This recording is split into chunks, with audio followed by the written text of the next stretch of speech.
which will be open by 2029. Washington Examiner senior writer and Fox News contributor Joe Concha wonders what Mamdani is celebrating here. Well, that's a very good question. And this was a campaign of a smiling socialist con man from the very beginning. And 51% of New York voters who should have known better, they fell for it.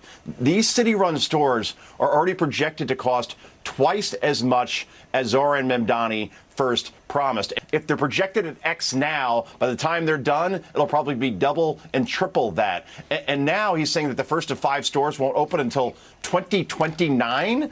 By the way, how will opening 5 city-run grocery stores, where some of the prices will be no different than non-city-run stores, Mamdani is admitting that now, how will that make it more affordable for 8 million people where there are already more than 1,000 food stores to choose from? Vice President J.D. Vance sitting down with Turning Point USA spokesman Andrew Colvett for a fireside chat at the University of Georgia. Turning Point USA CEO Erica Kirk was supposed to join the vice president, but she stayed home due to threats she received earlier Tuesday, just 2 hours before the event. I talked to the Secret Service, and obviously these guys do a very good job, and I said, you know what, let's let Erica do what she needs to do for herself and her family. I'm sure Andrew will fill in. And let's go and make this an amazing event with the Georgia Bulldogs in Athens, Georgia. A bill in California aims to protect the identification of people who provide or receive immigration support services. It's known as Privacy for Immigration Support Service Providers. But as Chris Woodward explains, critics have another name for the measure. Critics are calling it the Stop Nick Shirley Act. It would let eligible individuals keep their home addresses confidential. It would also ban the sharing of photos or personal information that could lead to any type of harassment or harm online. The measure also calls for damages and fines, even jail time. Responding to this on Fox News Channel, independent journalist Nick Shirley said lawmakers are trying to make it so that people are scared away from talking about potential fraud taking place in their communities. I mean, think about it. They're literally willing to impose a $10,000 fine or imprisonment if you go and seek to find out the truth about a location that could potentially be fraudulent inside your own neighborhood. Nick Shirley made headlines in recent months by investigating reports of fraud in Minnesota. Among his findings was a taxpayer-funded quality Leering Center set up by Somali immigrants. Shirley said people have a right to know what's going on in their communities and where money is going. That includes California. These states like Minnesota and California, they've been proven to let fraud take place inside these immigrant communities. You had the Somalians in Minnesota and the Armenians in California, and they're trying to protect these people who are committing this fraud. They're stealing millions upon millions of dollars, and it just makes you wonder who their donors are. Who are their donors? Because why would they create this bill to then try and make it harder to expose fraud? I'm Chris Woodward. For American Family News, I'm Rusty Pugh. If we lose this cultural war, we're going to have a hedonistic, humanistic society.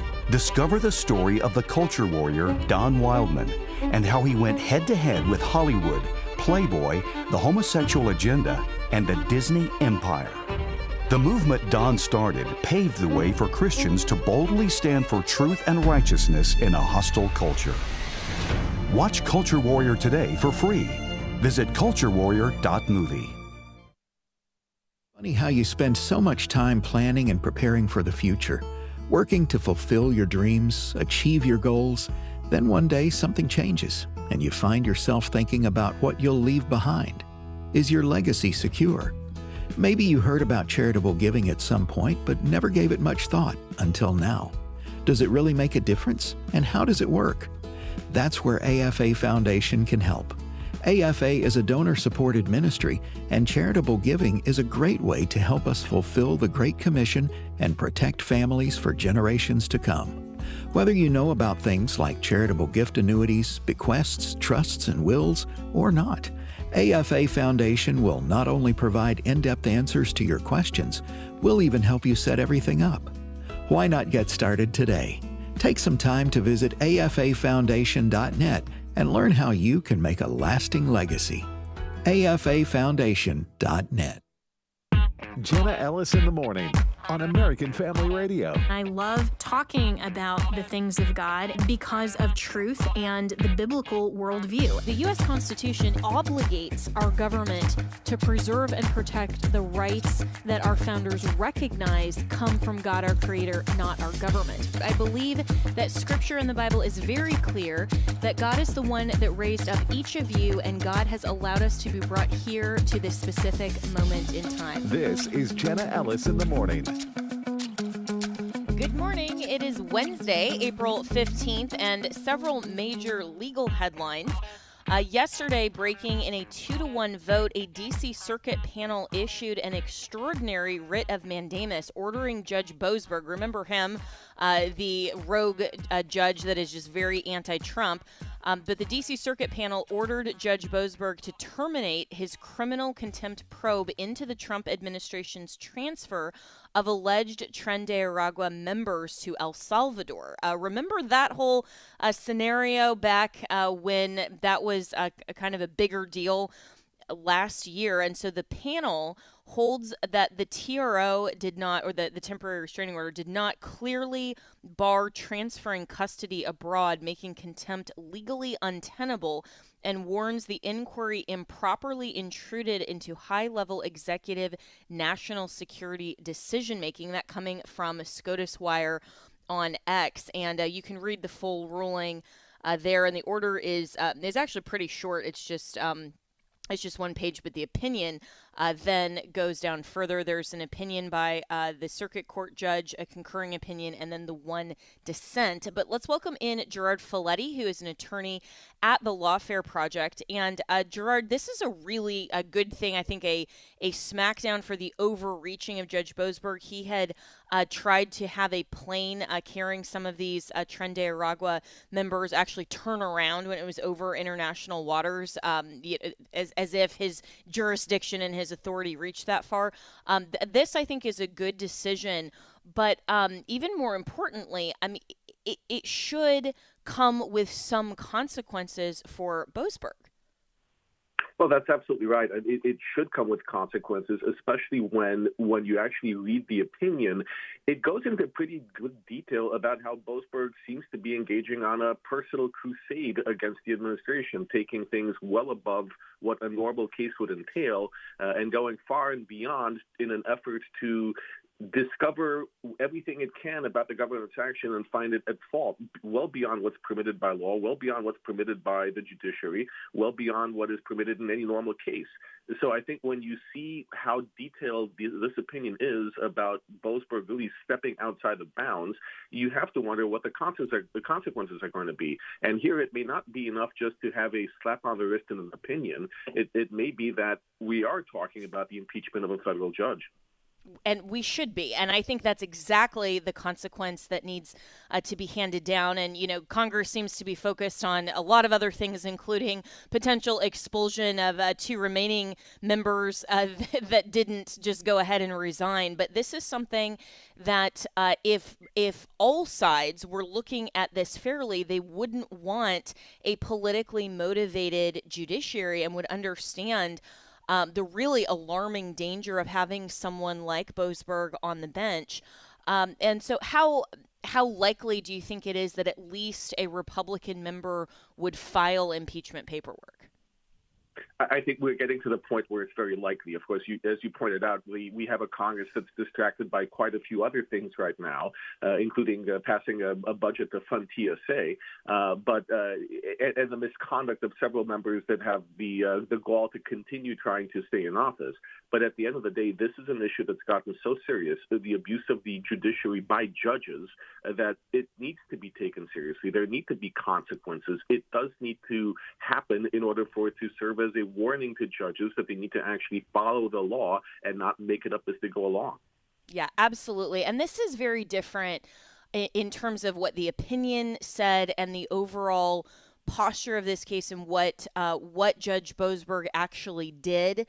And the obvious motivation, then, just kind of a routine overturning by a circuit court of a district court judge. I mean, that happens all the time. And when that happens, that's sort of the regular course of business in the judiciary. People don't talk about impeachment. So I think that we can fairly say that this scenario and instance with Boasberg is a totally different category that does warrant impeachment. It's a much different category because here we've had a clear record where he's been told multiple times by the circuit court, by the Supreme Court, that he is wrong, that he is going about things the wrong way. So when you're being told by SCOTUS that you're doing things wrong, that you're wrong on the law and wrong on the facts, but you keep going back and doing the same thing over and over again, you are either incompetent or don't care about what the law is. So that's how serious this is, that you don't have a judge that's been overruled or overturned on one or two things. He's been told explicitly that he is not doing things the right way, yet he still wants to do them that way, meaning going after the administration. So it's gotten to the point where it's not enough just to keep appealing, but he needs to see that there are consequences for ignoring the law. Absolutely. And what about within his own district? I mean, there generally is a chief judge over even district. I mean, it's for listeners, it's not just at the U.S. Supreme Court that there's a chief that handles more of the administrative details. I mean, even within the county level, the district level, on even county level in the state, but also federal, there's the administrative judge, and there are some ways that Boasberg potentially could be held accountable. I mean, an administrative judge could not allow him to take certain cases almost by his own initiative, could maybe impose some other kinds of punishment or just accountability measures. Why do you think that hasn't been done? Or maybe it has and we're just not necessarily aware of it? Well, the problem in the District of Columbia is that the chief judge is James E. Boasberg. You have he's not going to punish himself. Yeah. You have this unique situation where you need to bring it to other judges when it involves the chief judge, and judges are reluctant to kind of form a committee against the person who is responsible for their assignments and for their conduct. So this creates a conflict of interest, essentially, which is why someone else needs to step in. Yeah, absolutely. And and that's really frustrating that when you have somebody who is the one in authority, then people under them, I mean, it's often like a boss at work. You don't want to necessarily bring a complaint because then you're worried about retaliation. And clearly Boasberg is a person of the type of character that I wouldn't put it past him to have retaliation and other consequences if anyone under him tried to do anything. So hopefully then Congress will be the entity to bring what should be the appropriate consequence. And if more judges who went rogue like this, and it's not rogue just in terms of, we disagree with their opinion, but it was at least well thought out. It was within the contours and boundaries of the Constitution, of the law, of statutes. I mean, that was famously what Scalia and Ginsburg and their friendship was measured by. They had a healthy respect for each other that even though, we know, I mean, Ginsburg had decisions that we totally disagree with, but they at least respected the fact that each other approached the law and the Constitution from at least a personal desire to actually do their job well. Even though Ginsburg obviously was very, very much liberal, it wasn't the same type of political bias that we see with people like Boasberg and those types of rogue judges. And so if more of the rogue judges, the ones who are very obviously political activists, if more of them were impeached and held accountable, then hopefully we would see that not playing out nearly to the degree that we've seen it, especially from D.C. But I think he thinks he's just going to get away with it. Well, because he has gotten away with it. Let's not forget that Boasberg was also the one involved with Operation Arctic Frost. He was the one who was providing the Biden DOJ with the tools to spy on Republican legislators, senators, and members of Congress. And this was a scandal in and of itself because that went beyond constitutional protections. So this is not the first time. This is hardly the first time that Judge Boasberg has gone far and above what a normal judge does. And politicize the legal process. So this really is one judge that needs to have that attention of Congress through impeachment proceedings.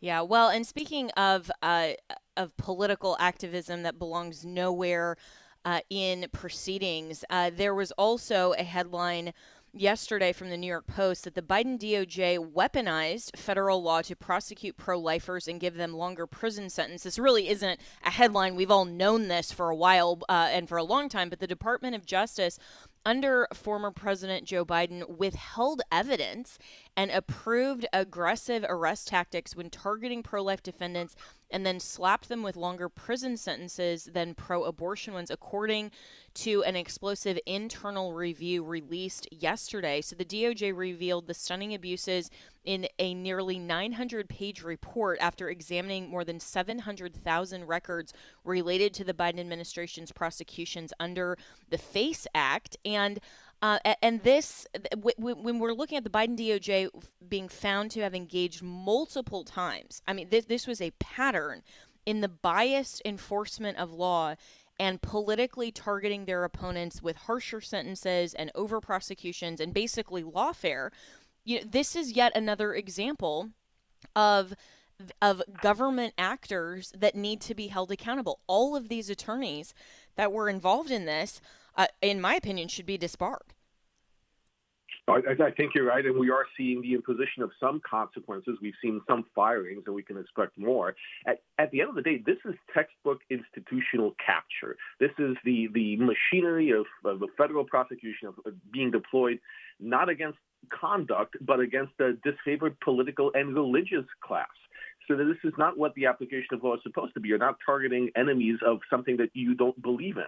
You're supposed to apply laws neutrally. And when you are recommending sentences that are harsher on one class of people, or when you're ignoring due process protections because you don't like who the defendants are, but you're not applying the same law to other parties, that's a major problem. That shows how far the DOJ became corrupted under the Biden administration and even earlier.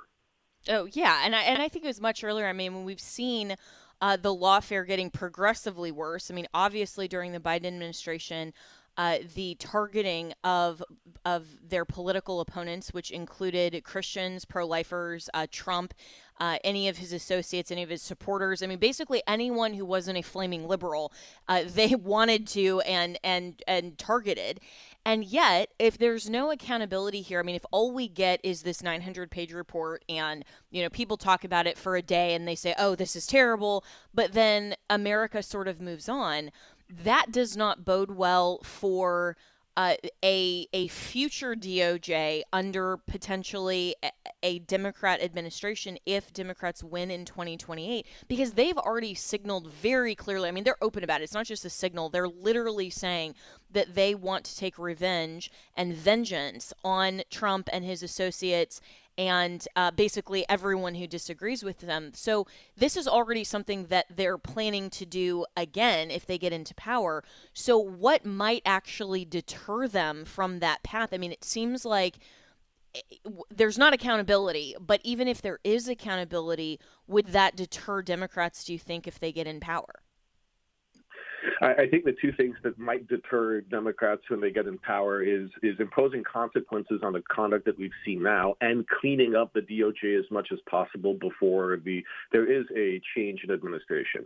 And by consequences, there need to be lawsuits. There needs to be civil litigation here, because essentially what this report shows is a systemic violation of people's civil rights. Not just that you're bringing charges disproportionately, but then you're engaging in conduct to violate rights, like jury screening, where you're deliberately excluding jurors on the basis of religion. That's not legal. Withholding evidence in cases, that's not legal. These are things that the DOJ can be sued for and should be sued for. That would bring consequences. And the flip side is we need Todd Blanche to clean house. Unfortunately, we did not see this in the past year. We've had other preoccupations by the Justice Department, but they really do need to use reports like this to get rid of the people in the department that are violating Americans' rights. Yeah, absolutely. Not just allow kind of some of these career prosecutors to stay on board. I mean, one of the good things that Pam Bondi actually did was clean house in some respects to some of the people who had targeted Trump supporters, and that overall, I think was a good thing. I think maybe she indiscriminately just fired anyone who was a part of it, who maybe was just following orders of the AG. But Attorney General Merrick Garland under Biden deserves accountability as well for himself personally. I mean, he set up a national task force to pursue cases against pro-lifers the month after the Supreme Court overturned Roe versus Wade. That was in June 2022. And, he absolutely deserves accountability. And like you said, the civil litigation is really where it's at. That's how the left really goes after the conservatives and Republicans when they're not in power, when they don't have the power of the state and they can't over-prosecute. Then they go after civil litigation, but they are so well funded. And you and I have talked about this a lot, Gerard Filitti, that one of the main problems to why there aren't more lawsuits that are actually good and forcing accountability from the overall conservative right is simply a lack of funding. And that really frustrates me, as someone who was also targeted with lawfare.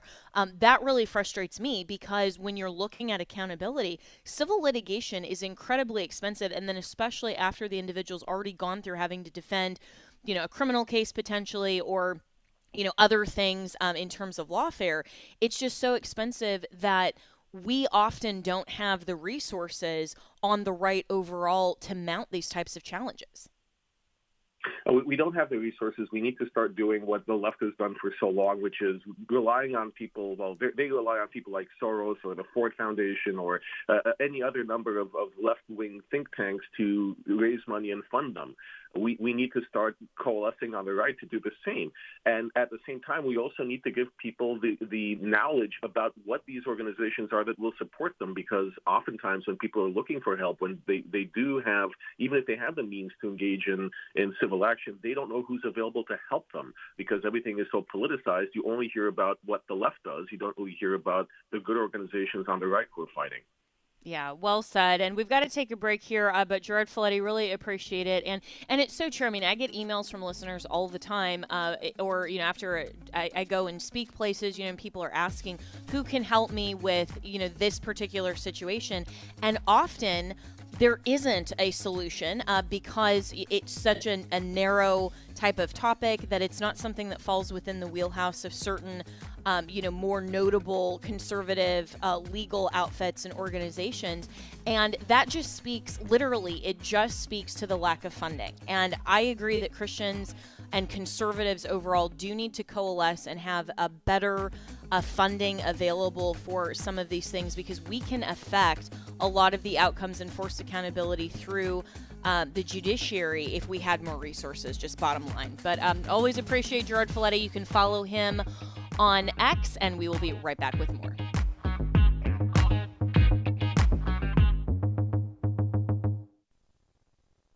The following is a real-life story from Trinity Debt Management. I had a lot of credit card debt, and it stressed me out. But what I thought was a solution turned out to be a problem. I kept hearing ads about debt settlement that seemed too good to be true. And actually, it was. When I called, they told me to stop paying my bills. That didn't sound right to me at all, so I hung up. Later, I found out that debt settlement is bad, real bad. Then I learned that there is a right way to pay off your credit cards. It's called a debt management program from the great team at Trinity. Trinity had a plan. In the end, I paid off my bills, I saved thousands, and I even improved my credit score. If credit card debt has you down, call Trinity at 1-800-788-1813. My name is Heather. Please forget debt settlement and remember Trinity Debt Management. 1-800-788-1813. Every day, thousands of mothers with unplanned pregnancies are deciding not just about the future of their baby, but the future of their own lives. The enemy just kept telling me, no, you don't deserve it. You don't deserve to be a mom. You don't deserve the good things that happens to people that are pregnant and they do the right things. That's where the ministry of Preborn steps in. Preborn's network of clinics are positioned in the highest abortion areas of the country, shining a light into the darkness and bringing new life to women like Valeria. It was like the beginning of my healing journey of knowing that I am enough because God is enough.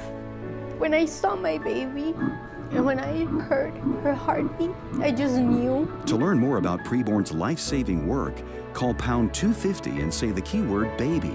That's pound 250 baby. Or visit preborn.com/AFR. All gifts are tax deductible. Your love can save a life. Hello, Americans. I'm Todd Starnes. Stand by for news and commentary next. There is atheist outrage in Lebanon, Virginia. There's a painting on a wall inside Honaker Elementary School. It features a giant orange tiger paw, along with the words Philippians 4:13. Now, that's the Bible verse that says we can do all things through Christ who gives us strength. The Freedom from Religion Foundation is an atheist hate group based in Wisconsin. They get triggered by the name of Jesus. They say the message violates the law, noted that religion is a divisive force in public school, and they demanded the school district remove the Bible verse from the wall. Well, instead of telling the atheist to go to church, the school superintendent complied with their demands, writing a letter telling the atheist the Bible verse had been removed. They literally painted over the Bible verse. You know, it's a shame kids in Lebanon, Virginia have to check their Christian faith at the schoolhouse door, but atheists won't be satisfied until they completely eliminate our faith from the public marketplace. I'm Todd Starnes.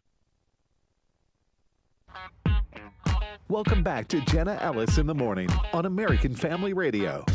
Welcome back. Well, as the Iran conflict continues, and I think the right is kind of vacillating a little bit back and forth between supporting and understanding versus questioning and maybe not supporting, looking at the prices of gas, looking at what's going on in the mainstream media, and having some of these questions. And it seems like for all of the White House's communication, and this is literally the most accessible president that we've ever had. Trump is often his own best press secretary, unless he, posts some memes that he shouldn't on Truth Social.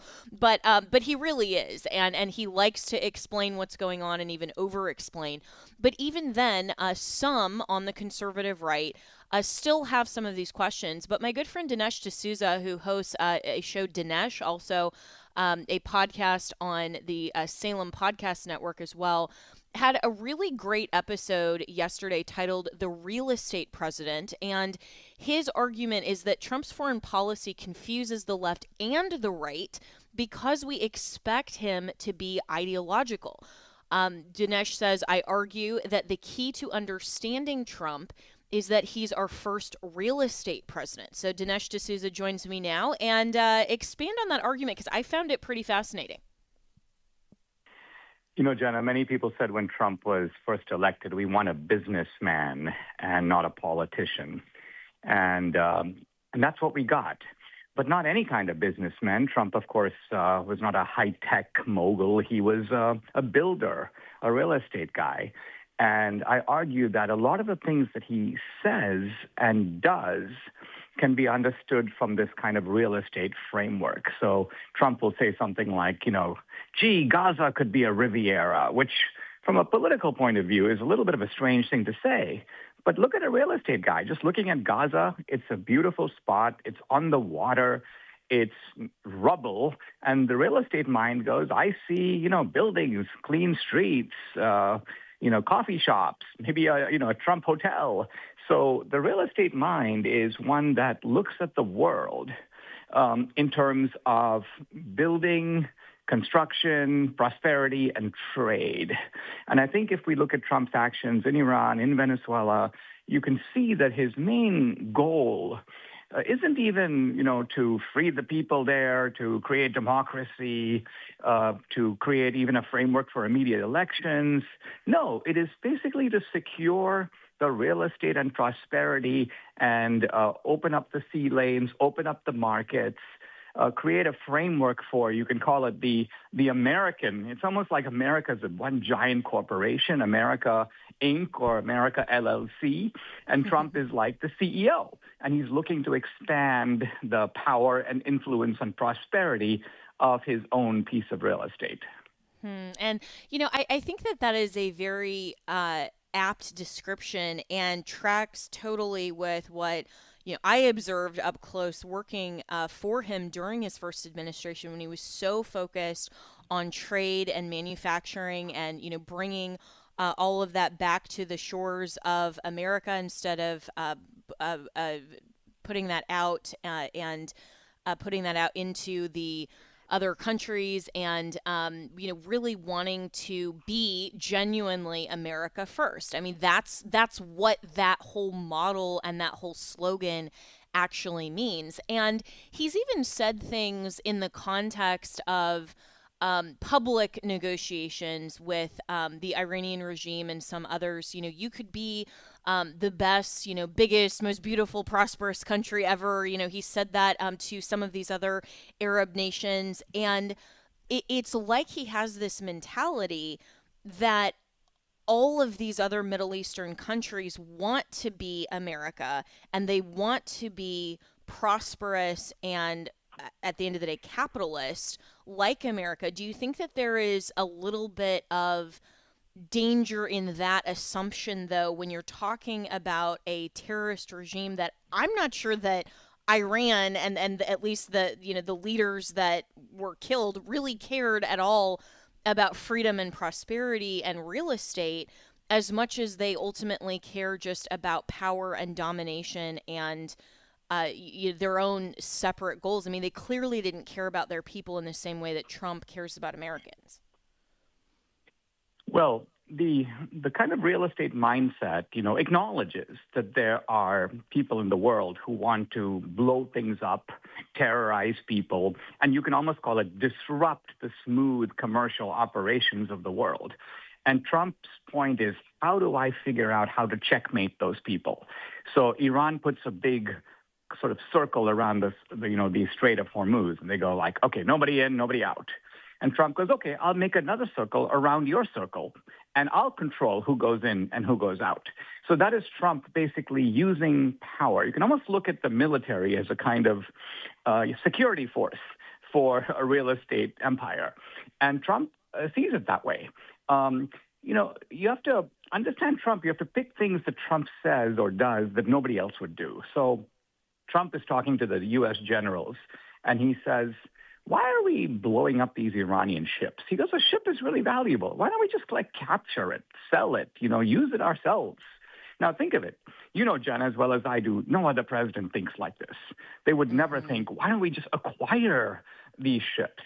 And the military guys go, no, we kind of have to blow them up. And somebody even makes a joke that blowing these ships up is more fun than trying to capture them. And Trump probably realizes I can't really do what I want. But the mindset is a ship is essentially an asset, not something just to be blown up if you don't have to do it. Trump was also really upset when U.S. left all those munitions back in Afghanistan. Same reason. So from Trump's point of view, he thinks in terms of assets and liabilities. And even in for example, his comments about the U.S. leaving NATO, he's asking the very simple question, what do you do for us compared to what do we do for you? It's kind of like Europe has operated now for decades on the idea, hey, listen, you pay your homeowners dues, America, and you also pay ours. And Trump is like, wait, what? I don't mind being your friend, but why don't I pay my share and you pay your share? So this is the real estate mindset. This is the kind of commercial mindset that looks at a contract and basically sees, are you upholding your end of the deal?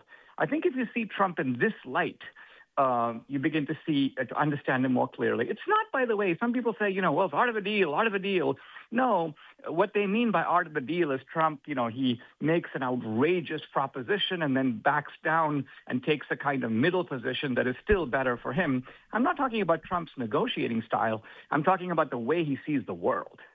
Yeah. And the way that he sees the world is definitely closer to a CEO of a company in a business negotiation than traditional diplomacy. And when he does things like makes, kind of these outrageous overtures and then backs off, I mean, that's more of a settlement negotiation, to start high, but then what you'll actually settle for, which is much lower than it is traditional diplomacy, which takes a lot more of statecraft into consideration. And I do think you're right, Dinesh, that, looking at Trump through this lens, maybe it's understanding his worldview rather than trying to force him into what the presidency has historically been about and what most presidents have how they've behaved in terms of foreign policy, which has been traditional diplomacy. And overall, I think it has worked for Trump. And you're absolutely right that, back in 2016, everybody was saying, we want someone who comes from the private sector who understands business. I mean, this is why the GOP, even back way earlier than Trump, nominated Mitt Romney. I mean, which seems outrageous to us in 2026. But at the same time, I mean, people were really excited about it back, when he was, what was that, 2012, something like that. And when we nominated Romney, it was because he was a businessman. And then ultimately, obviously, he didn't ascend to the presidency. But that has been the whole model. And then we finally get one. But then we want to force him into a politician cast. Jenna, you've just forced me to think about something that's not in my article, but I think is very interesting. The difference between Trump and Romney is that Trump recognizes that while inside of America with a system of courts and contracts, you might have a kind of peaceful commerce. The truth of it is that on the international front, you don't really have those kinds of rules. And so you have to operate as a combination of a businessman and a bit of a mafia guy. And Trump is perfectly willing to do that, I think, in a way that Romney is not. And so Trump will say, again, something really outrageous like, well, listen, maybe, we'll make a deal with the Iranians where, we'll jointly operate the Strait of Hormuz. And if there's any kind of fees that people pay for going through there, we'll split the proceeds. I mean, think about this. Again, would Bush say this? Would Reagan? Would anybody? No, it's only Trump. And why does he say this? Because Trump is basically operating like this. You got this Strait of Hormuz. It's right next to Iran. They control it just by virtue of proximity. It's almost like you got a little mafia that's kind of running the place. And it's a complete shakedown, right? It's extortion because the Strait of Hormuz is not like the Panama Canal, which is a big, expensive operation to build and maintain. This just happens to be an opening through which the oil passes. And Iran is like, hey, we happen to be here, so we control it.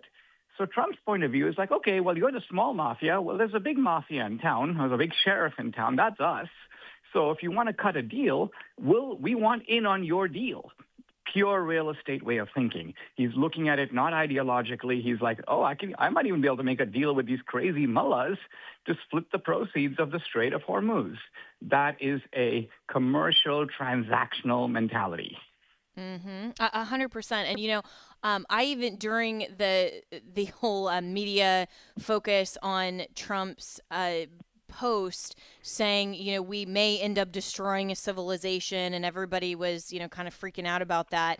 And I gave a comment to NBC that actually, said something similar, that Trump approaches even his presidency and executive action more like he does his commercial real estate coming from New York, where it's push the envelope, find the loopholes, and get and accomplish your agenda. I mean, get it done in any way that you have to, regardless of the constraints. And so there are some pros and cons. I mean, I think there are a lot of advantages to this mindset that gives Trump some unpredictability in a good way that traditional presidents didn't have some of that leverage. There are some disadvantages because obviously the presidency has to be constrained by the Constitution. That's a lot more rigid than the commercial real estate where, you can use bankruptcy as a loophole and, some of these other things. But does this unpredictability actually create leverage in a way that ideology can't? Yes, I think it does. And the proof of it is that the fastest growing power in the world, namely China, operates exactly this way. They are transactional. The Chinese go to Africa and they say, listen, we're not interested in whether you have democracy or autocracy. We're not interested in whether you persecute the Christians or don't persecute the Christians. Basically, we want to buy your port and we want to operate it ourselves. So you become dependent on us and we'll put a lot of capital in. So what are they doing? They're basically not only making a real estate investment, but they're creating this sort of political leverage that comes out of that. So Trump has realized, all right, well, that's what we need to do. We need to operate in the same transactional mode. Now, who doesn't operate in a transactional mode is somebody like the European countries. So they're like, let's come up with a extensive plan to open the Strait of Hormuz. The Europeans don't intend to do anything, but they want to develop a plan. Or the Europeans are like, well, listen, we got to pay any price, bear any burden to liberate Ukraine. Again, this is the ideological mode of thinking. And Trump has basically said, look, that has severe limitations.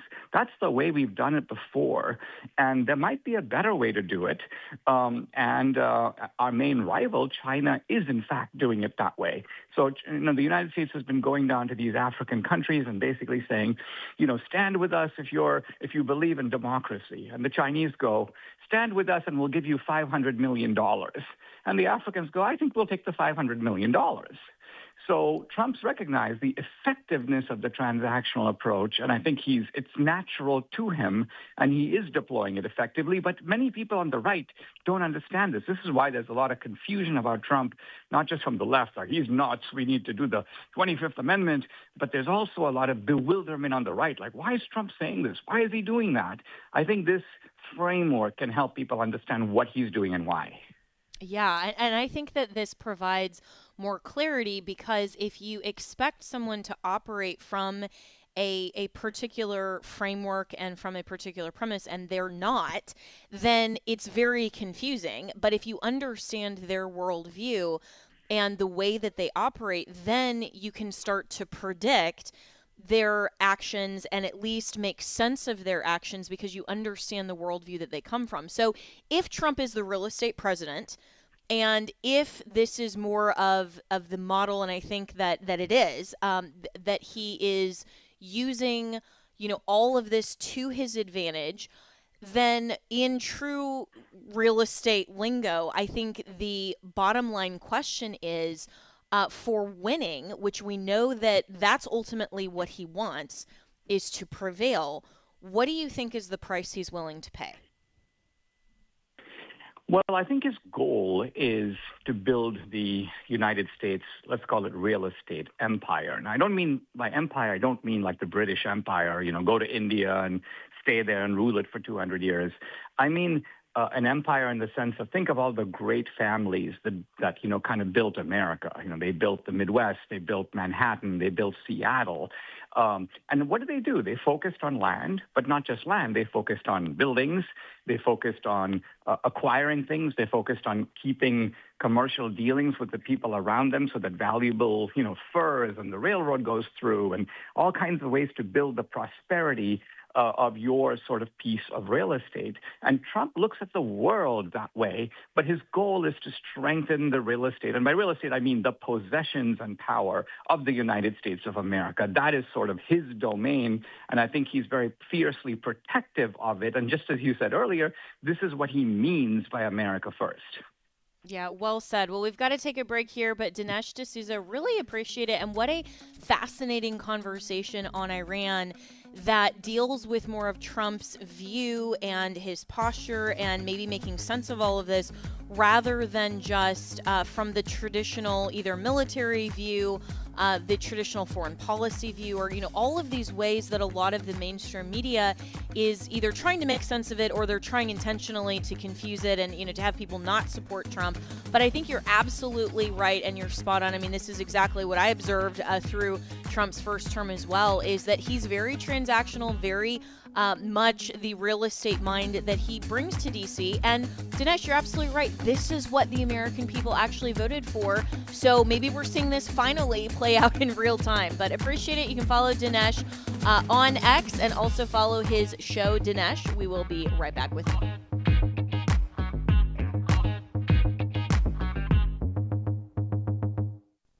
Today's issues. They actually put out an official warning.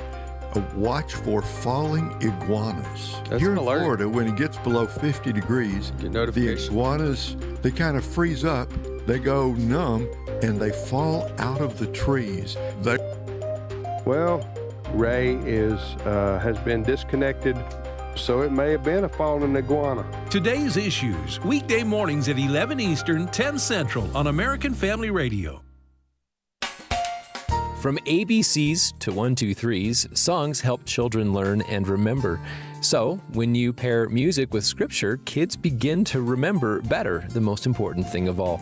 I'm David Wolin, inviting you to join me on the next Haven today in a new series called Raising Faithful Voices with musician and author Randall Goodgame. Haven today, weekday mornings at 4:30 Central on American Family Radio. Listen online at afr.net. They're coming for your family, not with guns, not with armies, but with laws, with lawsuits, with ballots and bureaucrats. Parental rights are under attack. Marriage is being redefined. Your values, they want them silenced, and they're counting on you to do nothing. But here's the thing, we're not backing down. I'm Walker Wildman, and AFA Action is in the fight, in the legislature, in the courtroom, and at the ballot box. We're stopping bad legislation, we're challenging activist judges, and through iVoter Guide, we're helping Christians vote like it matters, because it does. Thousands of families are already standing with us, and I believe the American family is still worth fighting for, but we can't do it without you, and we need your help today. Visit afaaction.net right now. Give today. Join us on the front lines, because the other side isn't slowing down, and neither can we. afaaction.net. Your voice, your values, your vote. Hi, I'm Doug Chamberlain, host of Family Health Checkup. For over 30 years, Samaritan members have come together to share medical costs and lift each other up in prayer. Now, I'm excited to tell you about Redeem Health Share Ministry, Samaritan's next generation of healthcare sharing. Redeem offers affordable, flexible programs that reflect your values and help you manage medical costs with confidence. Each month, members contribute a share amount to help pay each other's medical bills, and you choose the providers and treatments that are right for your family. It's not insurance, it's a community of believers supporting one another through life's health challenges. So, whether it's a routine visit or a sudden emergency, there's a caring Christian community walking with you every step of the way. Redeem Health Share. It's more than healthcare. It's hope. It's healing. It's faith in action. Call 1-844-REDEEM-0 today. Join the movement. Share joyfully. Live redeemed. Welcome back to Jenna Ellis in the morning on American Family Radio. Welcome back. Well, there is still a lot going on in Congress besides looking at the potential expulsion of 2 additional members, the resignations of Eric Swalwell and Representative Gonzalez as well. So a lot going on, but hopefully Congress, while it's back in session this week, should be focused actually on legislating, maybe.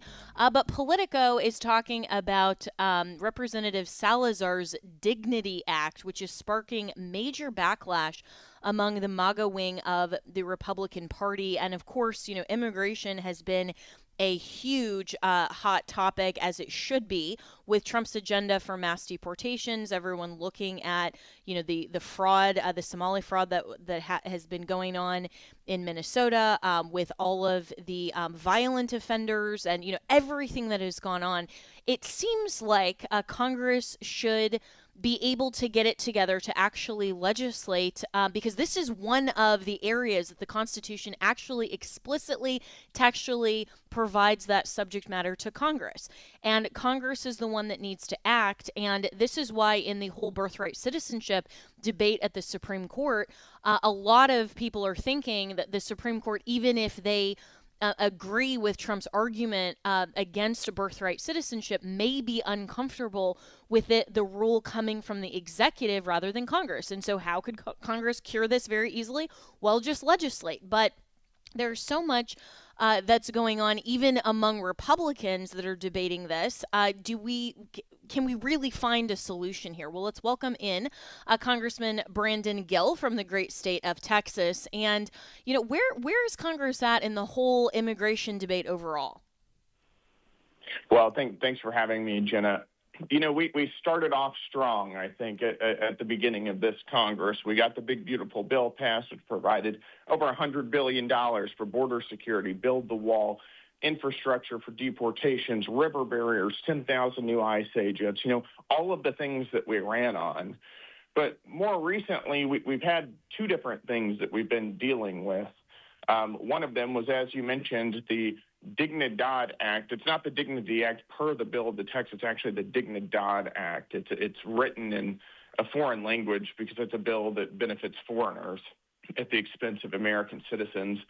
But it is plain and simple an amnesty bill. It is a mass amnesty bill that would give 12 million illegal aliens, roughly speaking, who are in the United States right now, immediate amnesty. It would hamstring the president's efforts to deport the other illegal aliens, and it would allow illegal aliens who have been previously deported under certain conditions to come back into the United States, while at the same time massively increasing legal immigration and work visas that are bringing foreigners into the country and taking American jobs. So this is a mass migration bill.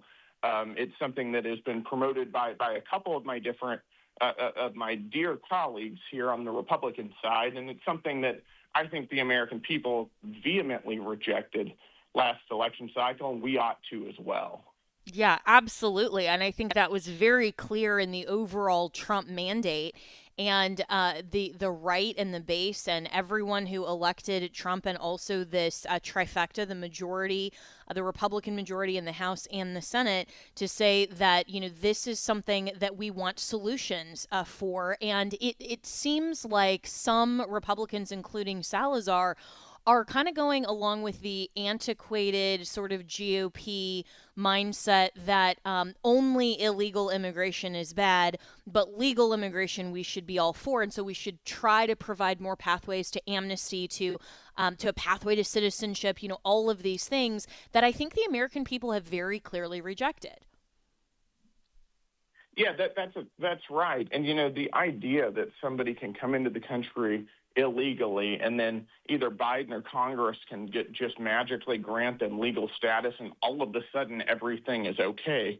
I mean, that's asinine. And that's something that no American outside of this godforsaken city, Washington, D.C., would ever agree with or think is right. We ran on a mandate last cycle of mass deportations, and there was nothing subtle about it. We were holding up signs at the RNC. We didn't say deport some people. We didn't say give mass amnesty to one group of people and deport small groups of others. We said mass deportations. So for a Republican Congress to turn around and after that mandate give amnesty, say, hey, sorry, voters, you asked for deportations, we're going to do amnesty instead.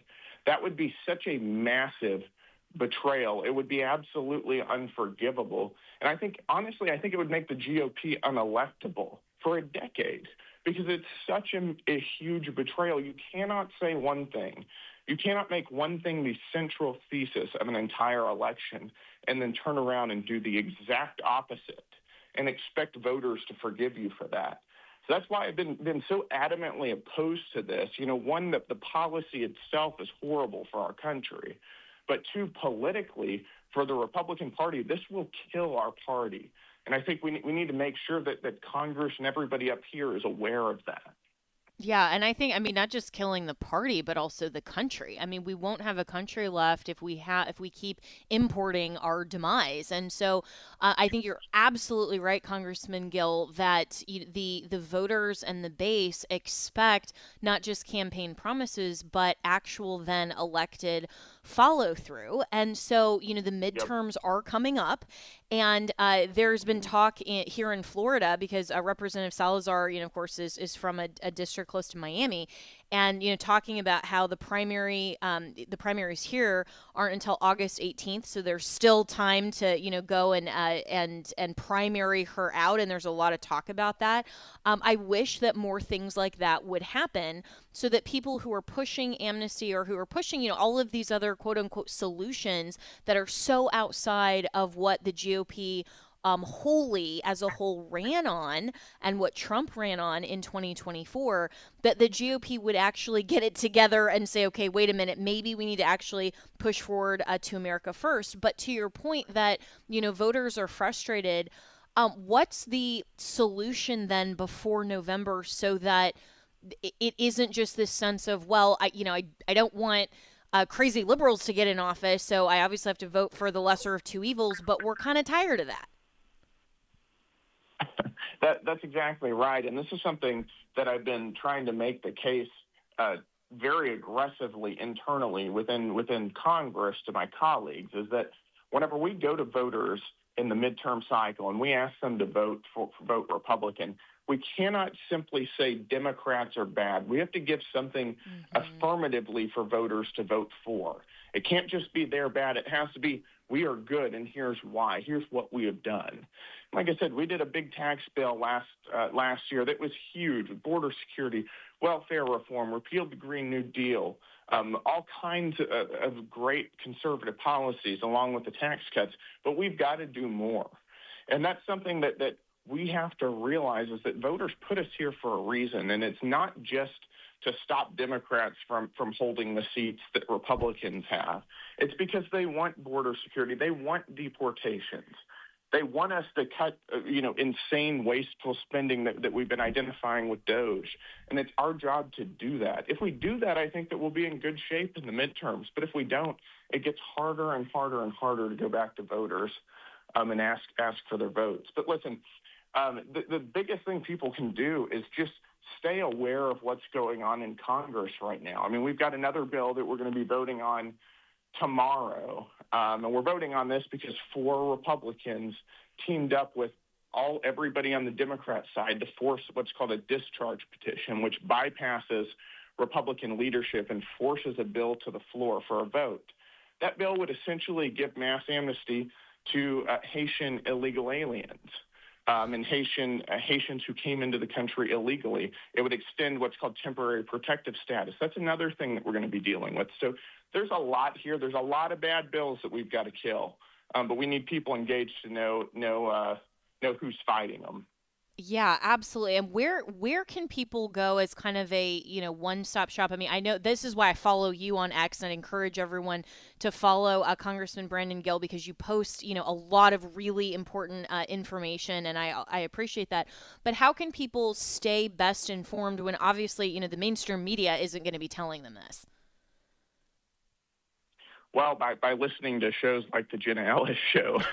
But apart from that, but apart from that, you can. I try to get as much of this out on social media. You have social media is one way that bypasses the mainstream media gatekeepers, and I think it's been really effective at getting the conservative message out to a wide audience of Americans, and to tell you really what's going on a day-to-day level in Washington, and that's what people need to know.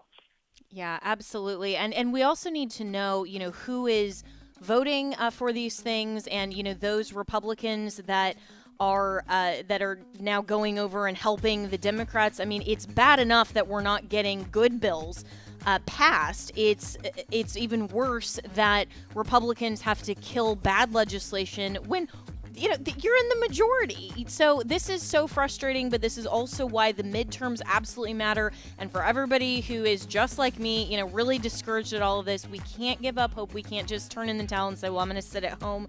We still have to fight continually for this country, fight for our values, and vote for our values. So Congressman Brandon Gill, really appreciate it. Appreciate the endorsement too. Definitely always tune in to Jenna Ellis in the morning and our great shows on AFR, because we cover the news that actually matters. And from a biblical Christian worldview, you can reach me and my team, Jenna at afr.net. The views and opinions expressed in this broadcast may not necessarily reflect those of the American Family Association or American Family Radio. Faith, family, freedom. American Family Radio.